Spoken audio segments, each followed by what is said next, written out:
Asian silver medalist representing India, Avinash Sehgal.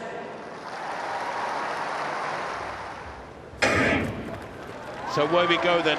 Rob Walken, can you see anybody denying Kenya a retention of the title? Might be tougher to figure out which of the three Kenyans starts as favourite, but it is a very strong trio they brought here to Birmingham. Really strong, Tim, and I think you would fancy them perhaps to go 7 clean sweeps in a row. Perhaps Sablé, and what a great season he's had with that national record when he was 5th in Rabat. He can run anywhere close to that 8-12 national record. It would be a sensational situation to get in the shake-up, but you mentioned Serem, world junior champion, Kipruto, the defending champion, coming back to form, and Kibiwott, one of the fastest men in the world this year, and the national champion. The trio of Kenyans are absolutely sensational. It is hard to see beyond them. Well, Kenya's dominance of the steeplechase over the last 20 years and more, 30 years, is unquestioned. It is beginning to show 1 or 2 cracks in Eugene. A couple of weeks back, 19 days ago, at the World Championships, El Bakkali of Morocco, who is the Olympic champion, took gold in Oregon. Goma of Ethiopia took a silver medal. Only Conseslus Kipruto got Kenya onto the rostrum with his bronze medal. But the last 8 Commonwealth Games have been won by Kenya. And I mentioned Graham Fell. He was a London lad, born in Essex, and he changed to Canadian nationality, and in 1986 in Edinburgh he took a bronze medal. That was the last non-Kenyan medal won at the Commonwealth Games in this steeplechase, 1986. And look at that, Tim. As if to underline the Kenyan dominance, Sablé is the only one even vaguely attempting or able to go with them. John Gay is trying to lead that little quintet, but already down the back straight there are huge gaps. It's Gay just towards the right of picture. Sablé is doing his level best here. If he's going to have any chance at all, he's got to be this bold. And how good is it, Tim, to see Conseslus Kipruto coming back to something? An upset. Well, Tim, you and I spend a lot of time covering distance races in India, and they'll be so proud and so excited to see Avinash Sablé. 2:47 that second K from a 2:39 opener. It was inevitable they would slow down. They are miles clear of Gay of Canada, who's in 5th. Watch for Kipruto in 2nd. This is a guy who's won everything. World Youth title, World Junior title. 5. I think he feels 1 or 2 of his compatriots as we look at Kipruto in 2nd. I think the leader's asking for a little bit of help. He just gesticulated to Kipruto in 2nd as if to say, come on, 2 laps to go, you need to get involved.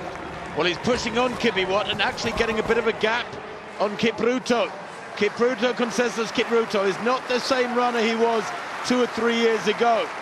He's been having trouble this last couple of years, injury problems in particular, as well as the problems away from the track. And while it's been great to see him back this year, Conseslus Kipruto, he is the Rio Olympic champion, he's the defending Commonwealth champion, he's twice world champion.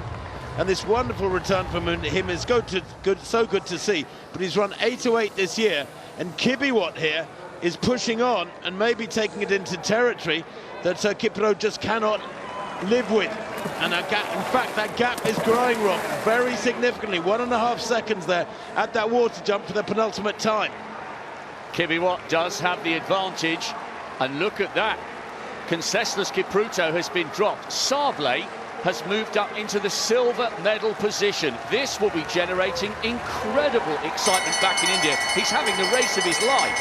The bell then in about 7:07. Kibiwott continues to lead. Sablé in 2nd place. The irony of this is that Sablé of India in the blue, who surely now is heading for a medal from the age of 6, almost Kenyan style, because we're so familiar with this story for the Kenyans, would run or walk to school the 6 kilometres distance between home and school, as there was no transport, and that is what so many of the Kenyans do. And Sablé now pulls up alongside Kibiwott. It's unthinkable, surely, that a Kenyan can be defeated. They're not going to have a 1-2-3 barring disaster in this next 150 metres. The water jump for the final time. This is critical. A little skip there from Kibiwott. What was that all about? Sablé in 2nd place, a metre down. Has he got the speed? Kibiwott grimacing, looks over his shoulder. Sablé, this final barrier is critical. Sable takes it well. Kibiwat a little better. I don't know if the Indian's going to get there, or is he? As they come to the line, it's going to be tight. Sable's so close. He runs a new personal best, surely, the winning time, 8:11. A superb silver for the Indian, but gold again for Kibiwat of Kenya. Abraham Kibiwat, second in the last Commonwealth Games, goes the one place better that was available to him. Coming through for fifth place is Gay of Canada. What a good run from him. In fact, fourth, I think, for Gay there, as Conseslus Kipruto hits the blockers over the final lap and almost walks across the line. Brilliant running from Abraham Kibiwat, but surely the story of that race is the fabulous effort from Avinash Mukund Sable of India. A personal best, a national record, of course. 8:11.20 is changing. Gold in the steeplechase. Abraham Kibiwat is Commonwealth champion, having